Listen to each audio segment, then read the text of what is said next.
Vamos ler o primeiro texto. Eu queria começar lendo contigo um texto da palavra do Senhor no Evangelho de João, no capítulo 16, o verso 33. Acredito que esse texto seja conhecido da grande maioria, né? E se porventura você ainda não o conhece de cor, mas você talvez já tenha ouvido e você vai lembrar quando assim eu citar aqui.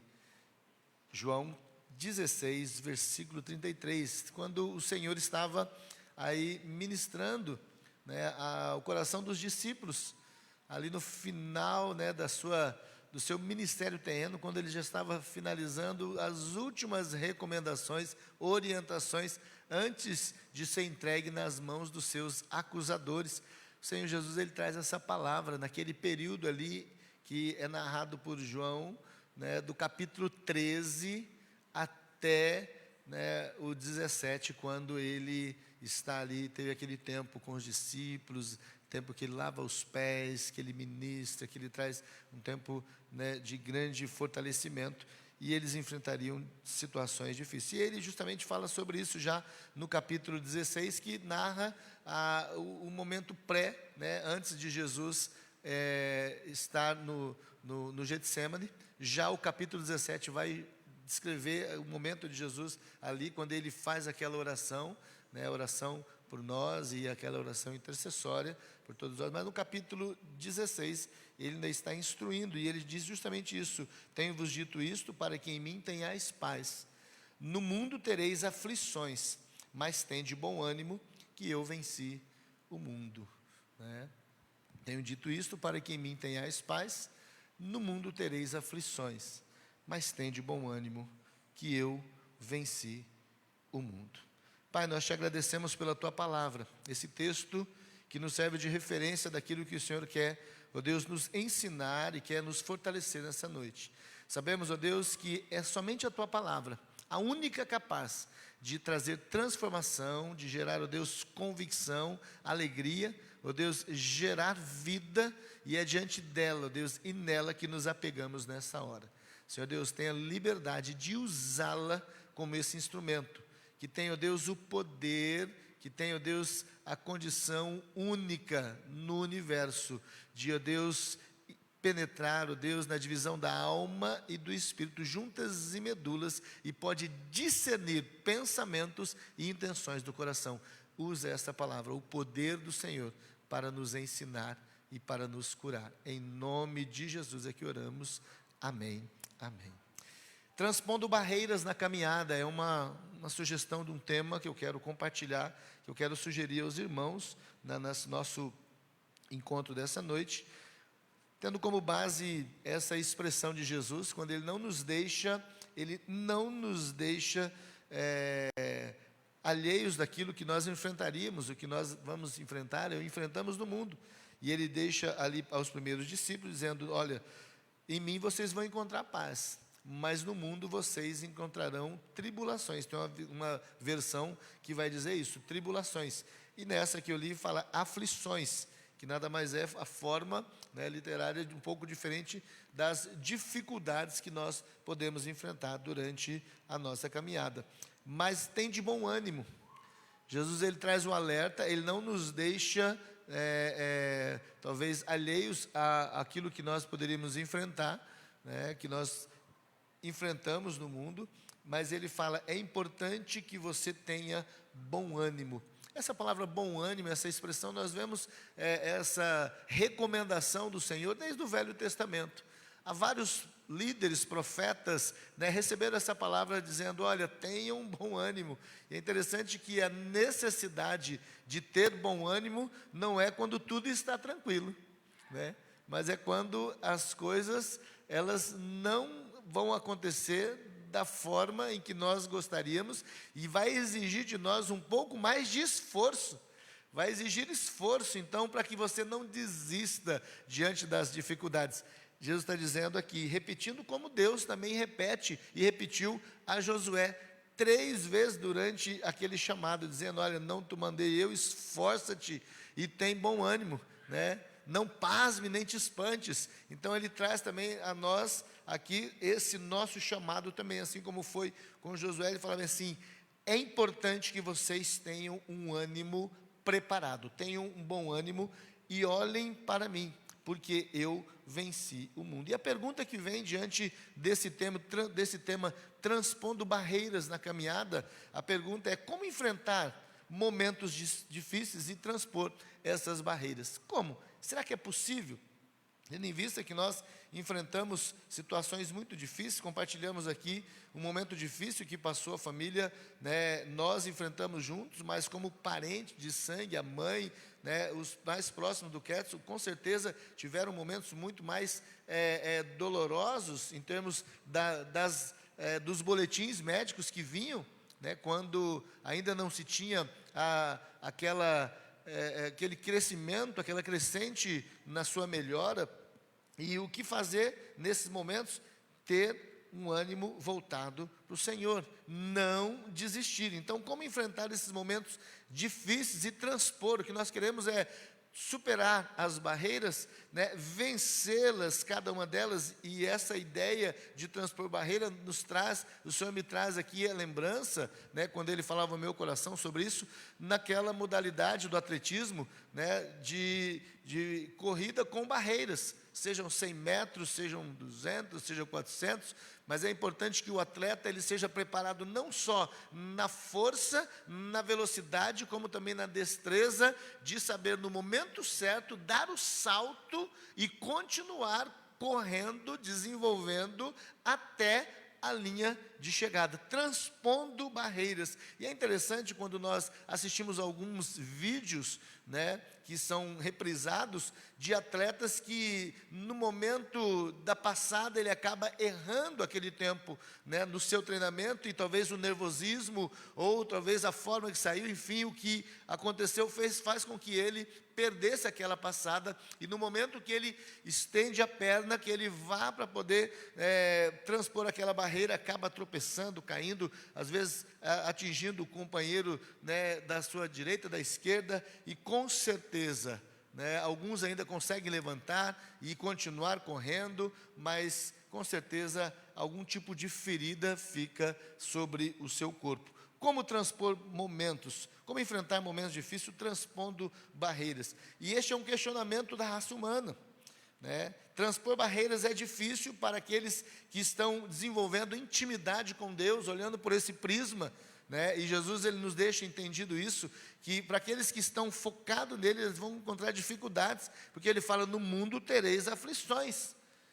Se é difícil para aqueles que estão desenvolvendo intimidade, que estão andando com Ele, imagina para quem nunca, né, encontra tempo na sua agenda para Jesus.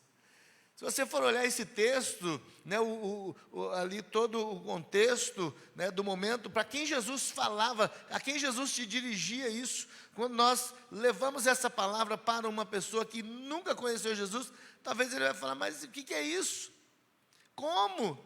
É possível? E Jesus fala para a tua igreja, para aqueles que eram a sua igreja, dizendo: olha, vocês vão encontrar dificuldades, mas tenham um ânimo preparado, tenham um ânimo a cada dia renovado, olhem para mim, continuem olhando para mim, não tire os olhos, como o autor da carta aos Hebreus nos recomenda no capítulo 12, olhando firmemente para Jesus, porque Ele é o alvo, Ele é a linha de chegada, Ele é a nossa referência. E falar olhando para Jesus firmemente, não tire os olhos, que vocês também vão vencer. Quando Ele fala: tem de bom ânimo, eu venci, Ele está dizendo: não tire os olhos de mim. Então, para aqueles que estão com o Senhor, não é fácil. Imagina para aqueles que vivem assim: ah, se der hoje eu vou, se der hoje eu oro, se não der, não tem problema, Deus entende. Não, Deus sabe da minha agenda, Deus sabe do meu... E aí começa a viver.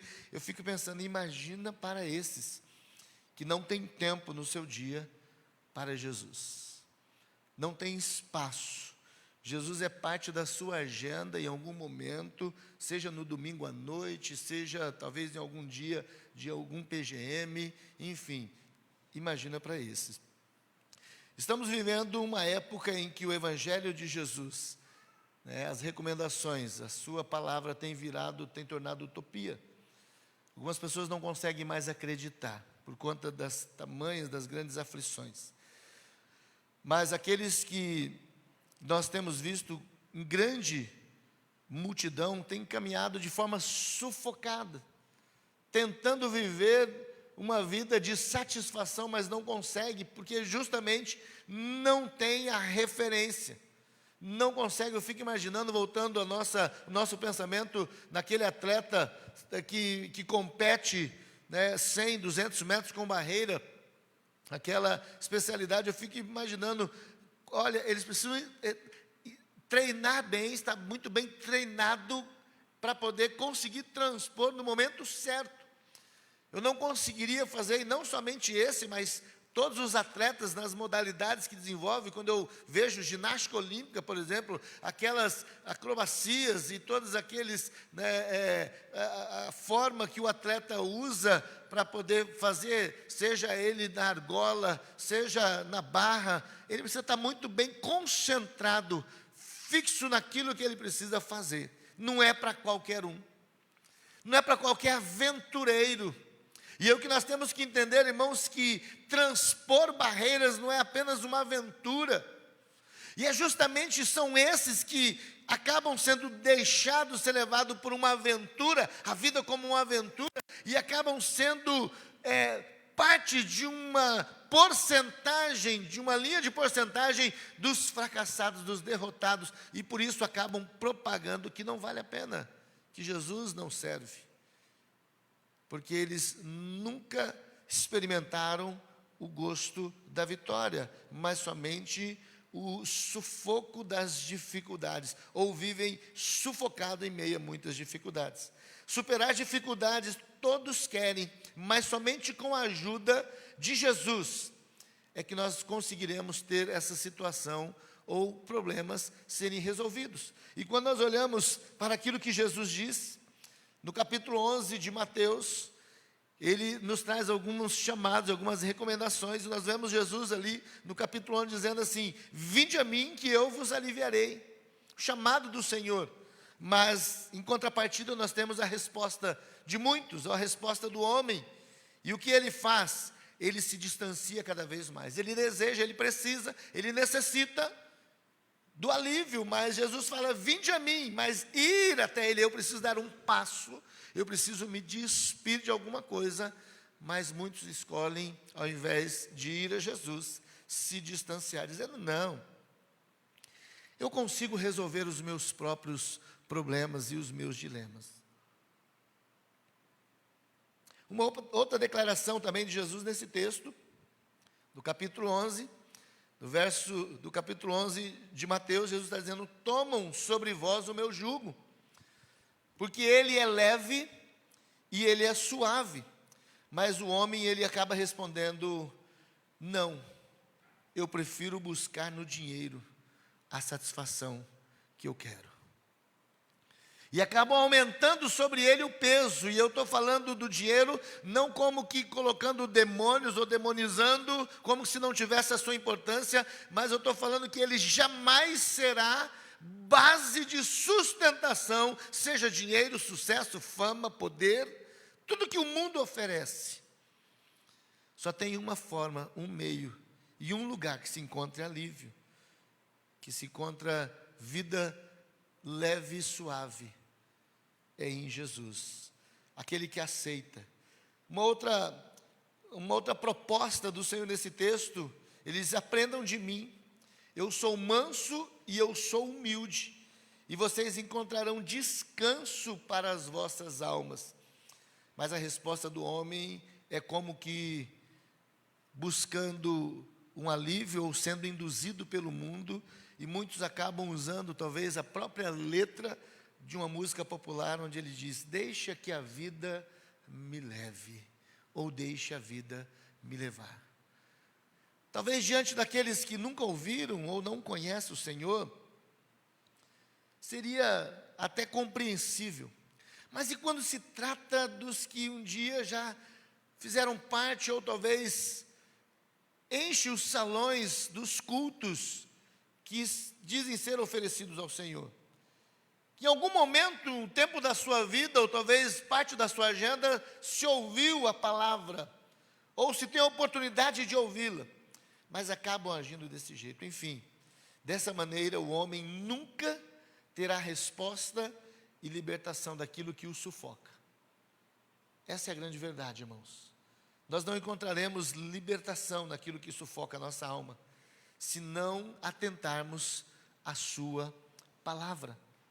E é maravilhoso quando nós olhamos, lembramos a resposta dada por Pedro, no momento em que o Senhor o questiona, juntamente com os demais, num tempo em que muitos dos que se diziam discípulos estavam deixando, porque achavam que a orientação de Jesus era muito pesada, era muito dura, no capítulo 6 de João. E eles começaram a não entendendo ou não querendo, começaram a se distanciar, começaram a deixar. E aí Jesus volta para os 12 e fala: e vocês também estão achando difícil? Aqueles que já tinham andado quilômetros com Jesus, aqueles que tinham andado de Jerusalém a Cafarnaum, talvez não de carro, não fazendo de avião, né, nem de tração animal, mas a pé, uma média de 80 quilômetros, somente esse trecho. Imagina quando Jesus ia de Jerusalém a Betânia, em torno de 12 quilômetros, e eles faziam isso a pé. E esse era o tempo que Jesus ministrava o coração desses que ele o chamou para perto de si. E aí Jesus volta para eles e diz: e vocês também vão achar duro? E Pedro, já entendendo e recebendo a revelação do Senhor, talvez teve a oportunidade de, como que aquele universo que passa pela nossa cabeça em um minuto, né? E aí ele toma a resposta e ele diz: mas para onde nós iremos, se só tu tens palavra de vida eterna? Queridos, nós desejamos libertação naquilo que sufoca a nossa alma, mas precisamos atentar para a palavra, e não atentar somente como ouvintes esquecidos, porque aqueles que atentam como ouvinte esquecido, como diz em Mateus capítulo 7, Jesus fala que o nécio ou insensato é aquele que ouve as palavras e não as põe em prática. Imagina a pessoa com uma receita, ou talvez algum alimento, um bolo ou algum prato, ele tendo a receita, ele procura fazer da sua maneira, achando que a quantidade ou a qualidade de determinados alimentos não serve. Será que ele vai conseguir seguir e alcançar o original? Jamais. Então, nós temos que ouvir e nós temos que atentar. Porque se não atentarmos, Jesus fala nesse texto de Mateus 7, que nós seremos como aquele que ouve, despreza, e seremos como insensatos, aqueles que constroem a sua vida, a sua casa sobre a areia. Nós precisamos ser ouvintes cumpridores, e assim nós iremos ter o resultado positivo, de vencer as dificuldades. E é interessante que aquele que não ouve, ele também sofre, e ele não sofre dificuldades, situações adversas, porque ele não ouviu. Porque se fosse assim, Jesus não teria dito no mesmo texto, que aquele que ouve as minhas palavras e as põe em prática, será comparado ao homem prudente que edificou a sua casa sobre a rocha. E é interessante que Jesus fala das mesmas circunstâncias adversas que houve sobre aquele que edificou sobre a areia. Sopraram os ventos, caiu a chuva, a água subiu e deram com ímpeto contra aquela casa. As mesmas situações estamos sujeitos a enfrentar. Porém, a grande diferença está na base. Qual é a base de sustentação da nossa vida? E é isso que nós precisamos entender, irmãos. Como transpor as dificuldades. Jesus nos mostra como transpor barreiras através da orientação da sua palavra. Nós só vamos conseguir vencer os obstáculos dentro desse exercício chamado a nossa vida, através da orientação da palavra, ter uma visão de contentamento com a presença do Senhor, ou uma experiência de contentamento através da palavra. A palavra nos transporta a um lugar seguro, nos leva, nos faz viver em lugar seguro. E eu quero observar com você agora narrado por Paulo, no capítulo 12, no versículo 12, 3 bases de sustentação para a fé que nós encontramos em Jesus.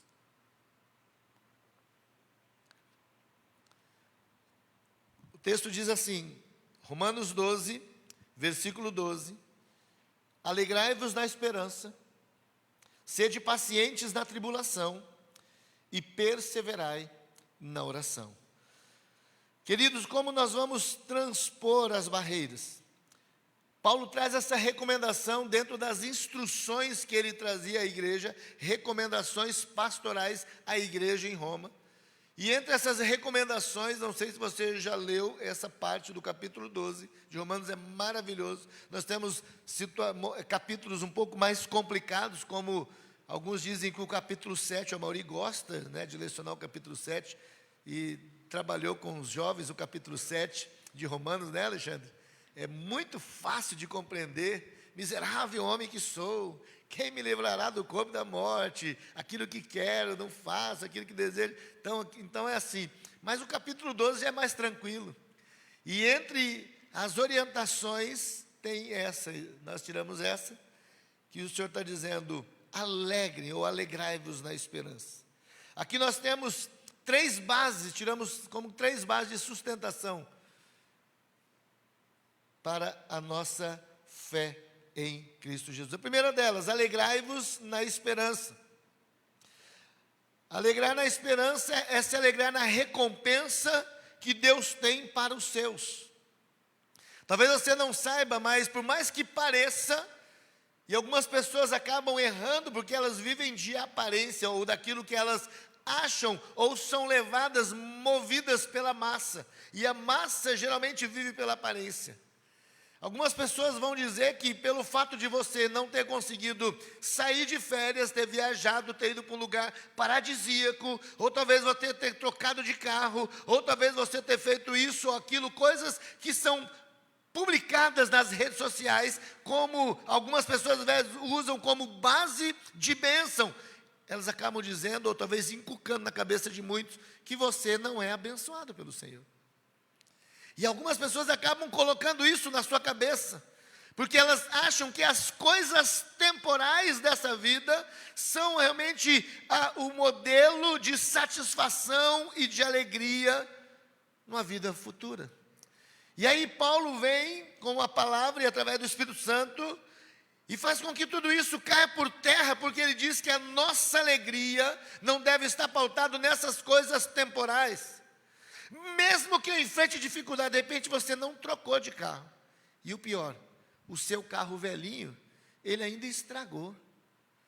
E deu um gasto muito grande, né, Mauri? Enquanto uns choram, outros riem, né, Tiago?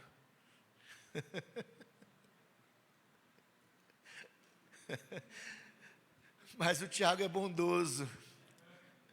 E ele foi misericordioso e amou o irmão. E quebrou no preço ali, abençoou. E deixou o carro funcionando.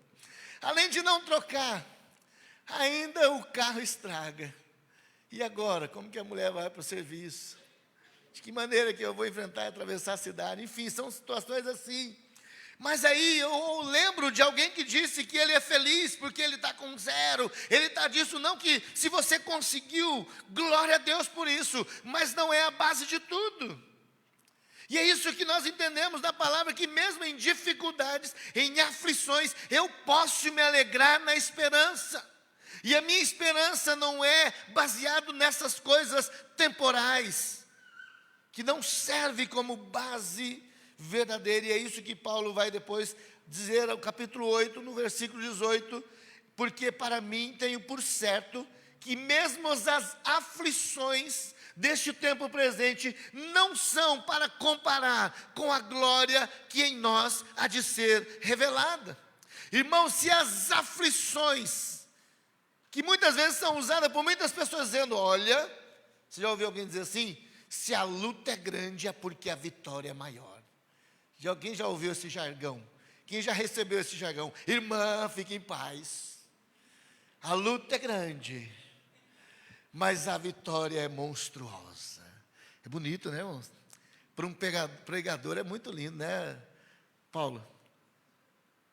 Já pensou isso aí? Oh, que coisa! Irmão, mas Paulo vai e diz assim, que nem as aflições devem ser colocadas como moeda de comparação, referência de comparação. Se você passou na prova e ninguém te ajudou, vai te ver na bênção e depois vai se arrepender. Já pensou? É esse daí, qual espírito que revelou essa letra?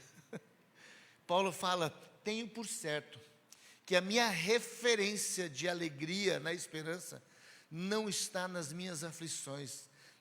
Elas não podem ser comparadas. Se ele diz que as aflições não se comparam, ele também está dizendo que as conquistas também não servem de comparação para essa alegria da esperança. Nós temos que nos alegrar como ele mesmo, quando ele recomenda ao seu discípulo e pastor, que ele deixa e ele instrui e coloca na igreja, e ele recomenda, e nós falamos sobre isso na semana passada, quando ele fala sobre a bendita esperança da manifestação do Senhor. Está lá no capítulo 2 de Tito, capítulo 2, no verso de número 14. Aliás, versículo 13, aguardando a bendita esperança e a manifestação da glória do nosso grande Deus e Salvador Jesus Cristo. Alegrai-vos na esperança, na bendita esperança da manifestação do Senhor. Irmãos, nós vivemos num tempo em que aqueles que têm nome, têm sobrenome, têm regalias, têm títulos, têm influência, têm lugares especiais, fora da fila, não é nem na fila. Mas quando nós olhamos para esse texto, Paulo está dizendo que a referência aqui é aqueles que estão aguardando a bendita, ele diz, querido, de forma maravilhosa, a bendita esperança, que é a manifestação da glória do nosso grande Deus. Alegrai-vos na esperança. Pastor, os dias estão difíceis, está duro. Como as coisas estão difíceis, nós encontramos muito isso, e eu tenho que entender, querido, que alegrar na esperança é como o trabalhador, que ele se alegra no dia da chegada do dia do seu salário. Algumas pessoas se alegram porque se passar daquele dia, misericórdia, o camarada está atolado já 3 metros, pelo menos ele vai subir 2. Mas é uma certa satisfação. E outra comparação que nós podemos também ter é que a alegria da esperança é como a alegria da gestante na sua criança. Ela está desse tamanho. Quem lembra da Vitória, a última grávida no nosso meio? Deve estar vindo mais alguém, né, Vitória? Tem gente pegando demais. Mauri, está chegando aí, vamos começar a profetizar aí, mais criança no reino. A Vitória estava desse tamanho, o Wellington então está do jeito que não se aguenta. Ele achava que ele ia amar somente o Palmeiras pro resto da vida. E Deus deu outro, falou assim, eu vou te dar um filho, você vai ver o que é amor. E esse não tem nada de mundial, esse aí é para a eternidade, você vai cuidar dele para a eternidade. A alegria da gestante na sua criança, porque a nossa leve e momentânea tribulação produz para nós um peso eterno de glória, muito excelente. Paulo está dizendo isso em 2 Coríntios capítulo 4, verso 17, a alegria que nós temos na nossa leve e momentânea tribulação, enfrentamos lutas, mas nós entendemos que ela é leve e ela é momentânea, quando comparada com o peso eterno de glória. Mas tem gente que coloca um peso eterno na tribulação, e coloca um pezinho, ou talvez coloca uma peninha na esperança da glória. Paulo está dizendo, para transpor barreiras, você precisa alegrar na esperança. Segundo, ele continua nesse texto, e nós caminhamos um pouco mais a segunda parte. Agora ele diz, sede pacientes na tribulação, não basta apenas alegrar. E nós vamos entender que é um conjunto, o Senhor nos leva a montar aquilo que vai servir como base para a nossa caminhada, para o nosso crescimento. Primeiro, alegre-se na esperança, alegre-se em Jesus. Você tem que se alegrado em Jesus, Ele é a base da sua alegria. Voltando novamente no primeiro ponto, que diz assim: Jesus é o motivo da minha alegria. Quem cantou esse cântico? Há um tempo atrás, Jesus é o motivo da nossa alegria. Mas hoje poucos são aqueles que têm Jesus como esse grande motivo. Ele tem vários motivos, menos Jesus, e aí a coisa fica difícil. Mas caminhando um pouco mais, sede pacientes na tribulação. Não se revolte contra Deus, pois esta é a estratégia que o diabo quer fazer. Ele nos manda a sermos pacientes. E é interessante, irmãos, que a paciência, ela é nos ensinada pela palavra como o quê? Como uma escolha qualquer, como um produto qualquer, como uma coincidência que acontece na vida de uns e de outros não. O que é a paciência narrada pela Bíblia? Ela é o fruto do Espírito. Ela é produzida pelo Espírito. Tenha paciência, sede pacientes. Mas não é porque é na tribulação. Pode ser na tribulação, mas e nós precisamos também ser pacientes e contidos nos momentos de grande glória. Tem gente que fica tão empolgado e que ele se perde na curva no momento de grande conquista. E não são só as tribulações. E nós entendemos a importância de sermos pacientes na tribulação. Quando nós olhamos no capítulo 16 de Atos, nós vemos Paulo cuidando da vida de um homem que não conhecia Jesus, e por conta de um momento difícil na história da sua vida, ele se viu num beco sem saída e ele ia tirar a sua vida. Naquele momento em que Paulo estava orando com Silas, depois de terem sido açoitados, em praça pública, lançado no cárcere, começaram a louvar, depois de estarem presos, com as costas todas cortadas, preso no tronco, como bandidos de alta periculosidade, mesmo sendo cidadão romano, ali em Filipos. Eles começaram a louvar. E a adoração daqueles homens fez com que as cadeias caíssem. Mas não somente aquelas cadeias que nós achamos que são as cadeias feitas pelos homens, as cadeias espirituais. Porque no momento em que as cadeias naturais elas caíram, as espirituais caíram primeiro. E foi o que aconteceu. O carcereiro, quando ele acordou, e ele viu que todas as portas do cárcere estavam abertas, e não é como hoje que foge um de grande periculosidade e ninguém sabe para onde foi. Coincidentemente, ele vira a esquina e ninguém sabe quem soltou. Mas naquela época não, o carcereiro ele era responsável. Ele e a sua família. Era rigorosa a lei. E aí ele viu aquilo dali e falou: bom, não tem mais jeito. E ele ia tirar a sua vida. Paulo ministra algo que ele nunca tinha experimentado. Tenha paciência. Para ele era uma grande tribulação. Era isso que Paulo estava dizendo. Não faça mal contra você. Todos nós estamos aqui. Mas como? O grande problema, irmãos, é que na aflição, nas dificuldades, nós tomamos decisões precipitadas. Nós vamos à frente, nós tomamos por impulso, e é isso que Paulo está dizendo: sede pacientes, deixa o Espírito ministrar, deixa o Espírito falar, antes de você responder, peça a direção do Senhor. E o que nós temos naquele texto do capítulo 16 de Atos, é que o carcereiro se deixou ser conduzido pelo Espírito do Senhor que estava sobre a vida de Paulo e Silas. E ali o texto fala que ele ministrou a palavra ao coração daqueles homens, quando ele disse: então o que eu devo fazer para ser salvo? O que eu devo fazer? E Paulo, sabendo, conhecendo a lei, tendo conhecimento e a ação do Espírito Santo sobre a vida dele, revelando o medo do coração daquele homem, ele não perguntou sobre tudo isso, mas Paulo responde, o Espírito responde ao nosso coração e diz: crê no Senhor Jesus e serás salvo tu e a tua casa. Querido, ter paciência na tribulação é crer no Senhor, que Ele conhece a sua vida, Ele conhece a sua casa, Ele está na frente de todas as coisas, mas Ele precisa ter caminhos abertos. Crê no Senhor e serás salvo. Ah, queridos, algo que incomodava o coração daquele homem. Não se revolte contra Deus.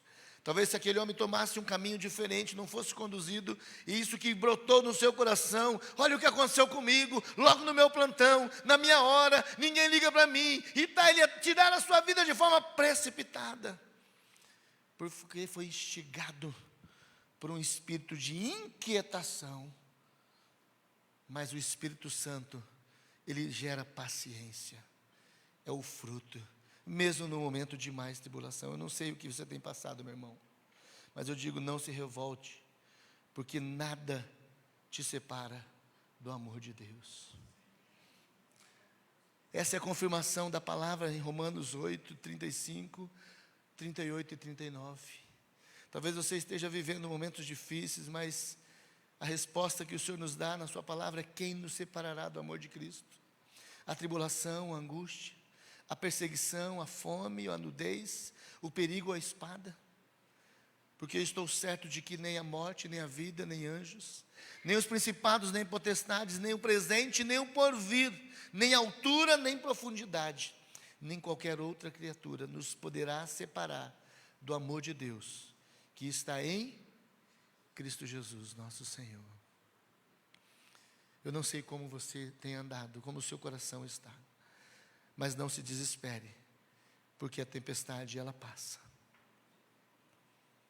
A tempestade passa, pode ser ela uma tempestade tão forte quanto a que Paulo enfrentou quando estava sendo levado a Roma.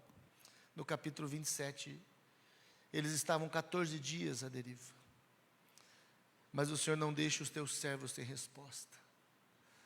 Talvez você fale: pastor, eu já estou há 30, o Senhor está mandando a resposta.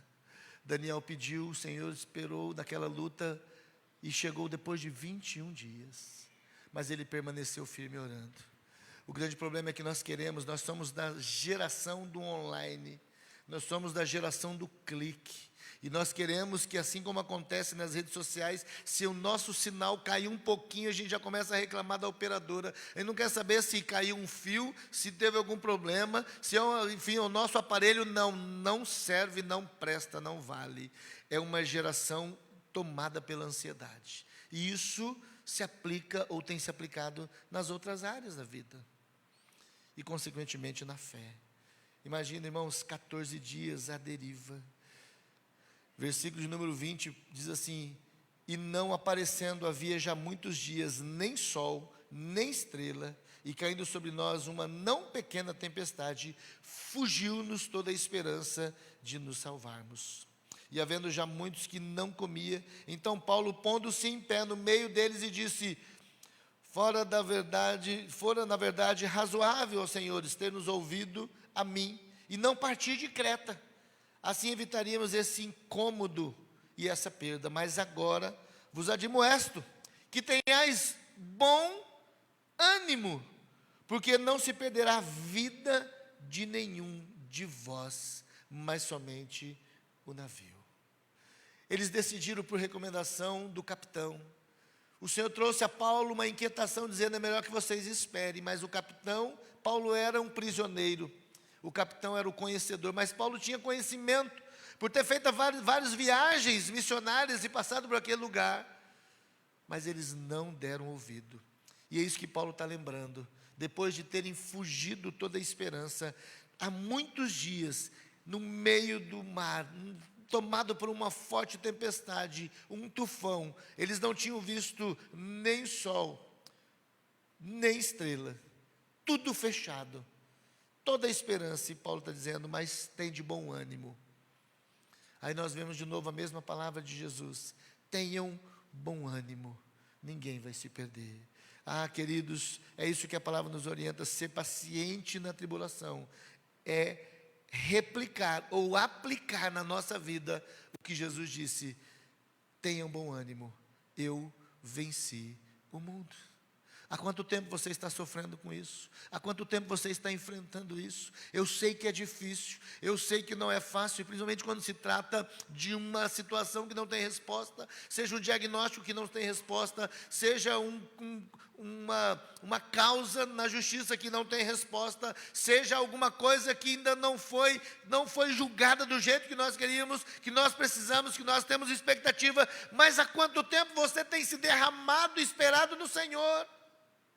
E é maravilhoso nós vemos que quando Jesus manda os discípulos atravessar do outro lado do lago, sabendo que haveria uma tempestade no meio, Jesus não estava brincando com aqueles homens, mas era o tempo daqueles homens entenderem que Jesus, Ele vai ao nosso encontro, quando todas as nossas forças, quando todas as nossas condições, elas fogem do nosso controle.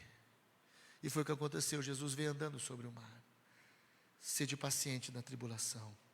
Mas eu quero terminar, querido, observando com os irmãos essa última parte, muito importante também, que eu vejo como base. E Paulo termina dizendo assim: perseverai na oração. Eu quero que você saiba que, assim como aconteceu, narrado por Paulo, por Lucas ali, no capítulo 27, quando começa aquele vento, eles começaram a jogar a alimentação fora, começaram a esvaziar o navio, a embarcação, para torná-lo mais leve, para que assim ele não afundasse. E eles começaram, a tendência é nós começarmos a aliviar aquilo que às vezes, no desespero, nós não damos conta, que nós estamos aliviando, jogando fora a nossa base de subsistência, de alimento. E começaram a jogar alimentação fora, começaram a jogar tudo que estava no navio para tentar segurar aquela embarcação. E às vezes o inimigo vem no nosso coração e diz: acho que é melhor você parar de orar. Não precisa ficar levantando mais 4, 5 horas da manhã, ou 6, ou orar primeiro. Olha como está a sua vida. Ele é especialista em lançar ou plantar pensamentos contrários ao projeto de Deus, como que se tudo não pudesse ter um balanço de um lado para cá, ou de outro para lá, e como se Deus fosse um Deus onde Ele só agisse quando tudo está certinho. Perseverar na oração é entender que a oração dá a direção certa que a igreja precisa e que o povo precisa. É na oração, irmãos. A igreja estava em Antioquia, ela estava ali, havia alguns doutores, capítulo 13 de Atos, a saber, Barnabé, Simão, chamado Níger, Lúcio, Cirene, Manaém, aquele que fora criado com Herodes, o tetrarca, e a Saulo, e servindo eles ao Senhor e jejuando, disse o Espírito: apartai-me a Barnabé e a Saulo para a obra que eu tenho chamado. Então, jejuando, orando e pondo sobre ele as mãos, os despediram, e assim estes, enviados pelo Espírito, desceram a Seleucia e dali navegaram para Chipre. A oração, ela vai dar a direção certa.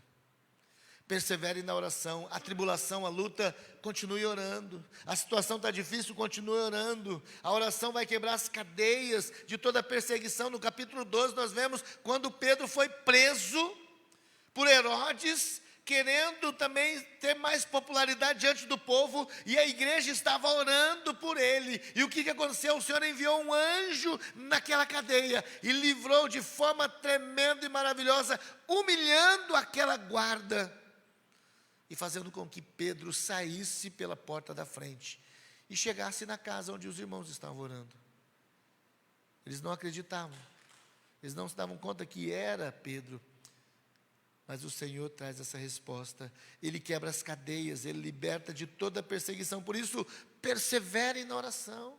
Não deixe de orar. Talvez seja difícil. Eu quero que você entenda uma coisa, irmãos. Se a nossa reunião de oração foi alterada para quarta-feira, quarta-feira vai ser o dia que a sua agenda vai ficar lotada. Se nós transferirmos da quarta, porque está difícil, para terça-feira, terça-feira a sua agenda vai ficar lotada. Se nós transferirmos para sexta-feira, sexta-feira vai ser lotada. O negócio não é o dia, mas é você entender que haverá oposições para que você não venha, para que você não ore. Mas a Bíblia diz: perseverem na oração. E eu tenho mostrado, tenho conversado isso com a Raquel. Ela tem uma agenda comercial, mas mesmo sendo uma agenda comercial, pastor, mas eu sou funcionário. Tudo bem, você é colaborador daquela empresa, mas você não pode esquecer que você serve um Deus Todo-Poderoso. Nós temos que ter discernimento espiritual, irmãos, para entender que quem está no comando é o Senhor. Ora que Deus move. Sempre na quinta-feira é o dia mais difícil, mais pesado, é o dia com mais luta. Olha, desde logo de cedo, porque o inimigo quer desviar. Se tem 100 que querem orar, ele vai tentar que no mínimo 50 fique pelo caminho, ou 60, ou 70, ou talvez 90, ou todos. Mas é interessante, irmãos, que a palavra ela vem para nós como uma ordem, e o esforço tem que ser nosso. Nós achamos, Deus não quer que eu vá orar. Lógico que Ele quer. É você que não quer ir, você que não quer pagar um preço. Porque se fosse para um parque de diversões, você ia. Se fosse para um parque, você ganhasse um ingresso lá para Santa Catarina, para o Beto Carreiro, você ia viajar quantos 1000 quilômetros para você chegar até lá e você ficar, eu ganhei, que bom que você ganhou. Mas o preço que você pagou para chegar até lá. E às vezes nós não queremos pagar preço nenhum, queremos que Deus abra todos os caminhos. E aqui a palavra diz, uma palavra de ordem a nós, persevere, você precisa perseverar, exerça a perseverança na oração. A oração desfaz o conselho, todo o conselho do inimigo. E também, querido, a oração, ela traz cura e libertação. Eu quero orar com você, diante daquilo que o Senhor nos ensinou nessa noite, transpondo barreiras na caminhada. Paulo nos traz essa recomendação, dizendo, alegre-se na esperança, sede pacientes na tribulação e perseverai na oração. O que tem faltado para você dentro dessa base, que te dá segurança e te confirma a vitória? Você tem sido realmente aquele que tem se alegrado em Jesus, a esperança da glória. E é interessante que Paulo, quando ele escreve à igreja em Colossenses, ele diz, Cristo em nós, esperança da glória. Mas tem gente que tem esperança num aumento, tem gente que tem esperança em uma nova jornada, tem gente que tem esperança e alegria em tantas coisas, mas não tem esperança no Senhor. Você tem se alegrado no Senhor? Você tem sido paciente? A luta tem sido pesada, como diz a letra daquele canto, daquele hino, já um pouco antigo. Me lembro que minha mãe tinha um toca-fita, e nós ali ouvíamos também depois um toca-disco, e tem um hino que fala, se a carga é pesada, e te cansa a caminhada, segura na mão de Deus, e vai. Eu me lembro disso. E quando vem os momentos difíceis, eu sei que a carga ela vai ser pesada. E eu preciso tomar uma decisão de segurar na mão do Senhor. Porque se eu não segurar, eu não vou vencer. E eu preciso me dobrar em oração. Os momentos mais difíceis da minha vida. E eu quero finalizar contando isso. Eu me lembro que eu tinha tomado a decisão ao lado de Cristo, ainda caminhando novo na fé. Muito conhecido na vila em que eu morava. Gostava e tinha muitos amigos conhecidos, só que eu estava numa nova vida, e o Senhor falou ao meu coração que Ele ia me ensinar e fazer crescer naquele ambiente, naquele lugar. E eu sempre gostei do futebol, e ali os meninos, a gente cresceu junto jogando. Então eu ia para a escola dominical, minha mãe não deixava, falou, olha, você tem que buscar primeiro o Senhor. Eu entendi isso, e eu buscava o Senhor, porque não era minha profissão, não era nada, era principalmente uma diversão. E aí depois eu ia para os campeonatos ali na vila, envolvido com os meninos, mas um domingo que eu cheguei para poder participar, brincar ali, uma das pessoas que eram meus amigos, que pelo menos se manifestavam como amigos, quando eu estava caminhando mais próximo com ele, e o Senhor me libertou de todo aquele jugo, e eu cheguei como de costume, dizendo, o próximo é meu, e brincando, e o rapaz virou para mim e falou assim, não, você não vai jogar hoje. Eu pensei que ele estivesse brincando, né? Deixei de lado. Saí para o lado e continuei. E aí, vamos fazer meu time de fora, aquela coisa toda, bem conhecido, extrovertido ali. Ele saiu de lá onde ele estava e veio bateu a mão no meu peito e falou: eu já falei que você não vai jogar hoje aqui. Eu já senti que ele estava com cheiro de álcool. Falei: ih, fulano já bebeu. Saí de perto, fui para o outro lado de novo e continuei conversando com os outros. Ele não se conteve. Pela terceira vez, ele veio, me deu um empurrão e falou assim: eu já falei que aqui você não joga mais. Quando ele falou isso, irmãos, aí eu tive o discernimento que o negócio era feio. E agora? Criado ali, nunca tinha fugido de briga, metido a briguenta, a bravo. O que eu faço? Mas agora era diferente. O meu coração não sentiu ameaçado nem humilhado. E eu saí de perto dele, continuei conversando, vi que o negócio, parei. Ele veio de lá enfurecido. De repente ele veio enfurecido e falou: eu vou acabar com você, mano. E veio e chegou perto de mim.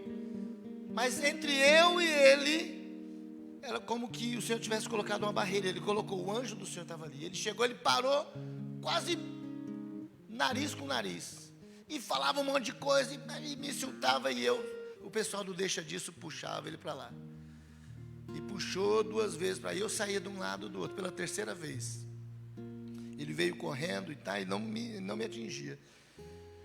E ele parou na minha frente. E quando eles puxaram, aquele rapaz, ele bateu a mão na minha camisa. Ele bateu a mão na minha camisa, segurou aqui, e eles puxaram e ele rasgou a camisa. Mas o que é uma camisa? Talvez não era nada. Mas, irmãos, era a única camisa do São Paulo que eu tinha. A única. Nós não tínhamos condição, né, mãe? Não era assim. A única. E quando ele pega aqui, eles puxam, ele rasga aquela camisa, irmãos, de até embaixo. Naquela hora eu pensei até em ficar. O cara rasgou minha camisa do São Paulo, onde se viu? Aí o Senhor falou assim para mim: vai embora. Vai embora. Eu tirei aquela camisa. Falei: é isso que você quer? Toma aqui. Montei na minha bicicleta e subi. 3 quadras acima que eu moro. Minha mãe mora nessa casa ainda. Irmãos, na última quadra, as minhas pernas parecem que tinham toneladas. E a vontade que eu tinha de voltar lá e vingar a minha camisa era demais. Ô luta! Luta! E eu comecei a chorar de raiva, porque ali eu já estava pensando: o que vão falar de mim, não sei o que, aquela coisa. Mas o Espírito Santo me empurrando: vai para tua casa, rapaz, vai para tua casa, vai para tua casa, vai. E eu fui. Quando eu cheguei na frente de casa, encontrei quem? Minha mãe, no portão. O que ela estava fazendo no portão? Mas Deus colocou ela lá. E quando eu cheguei ali, com a vontade de dar meia volta, ela olhou para mim, ela só falou uma coisa: entra para o quarto e vai orar. Ela não sabia o que tinha acontecido, mas Deus sabia. E falou: entra para o quarto e vai orar. Irmãos, a palavra que eu precisava foi isso. Eu entrei com tanta raiva, mas eu obedeci com raiva. E eu sabia que eu precisava orar, porque se eu não orasse, eu ia perder naquele momento. E eu entrei ali, eu chorei diante do Senhor. Deus aliviou o meu coração. Uma das experiências que eu tenho sobre a importância da oração. Persevere na oração, meu irmão. Tem momentos que você não vai ter vontade de orar. Você acha que o seu direito é vingar. Mas o melhor recurso vai ser esse: orar. Persevere na oração. Deus resolveu aquilo no meu coração. Deus deu paz ao meu coração. Nunca precisei vingar nada. Nunca. Depois ele pediu desculpa para mim. Continuamos conversando. Não tive aquela camisa de volta. Deus me deu outras. Mas persevere na oração.